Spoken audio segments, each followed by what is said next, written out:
Welcome to the Slop Farm. Enjoy the video. You start by confirming your iPhone supports the NFC function and updating iOS.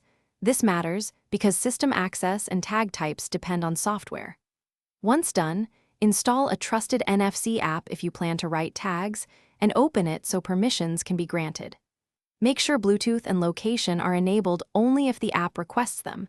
They sometimes assist scanning. Keep the phone unlocked and hold it near the tag edge, where the NFC antenna lives to begin detection. You proceed by using either iPhone's background tag reader or your NFC app to interact with tags. Choose the app mode for reading or writing. Once active, position your iPhone so the top area aligns over the tag and hold steady until you feel a vibration or see a confirmation. That tells you communication succeeded. If writing, select the payload, URL, contact, or automation.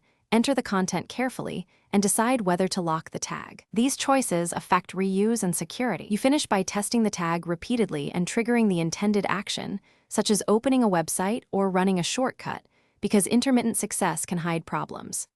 If the tag doesn't respond, make sure the tag type is compatible, remove thick cases, and confirm app permissions.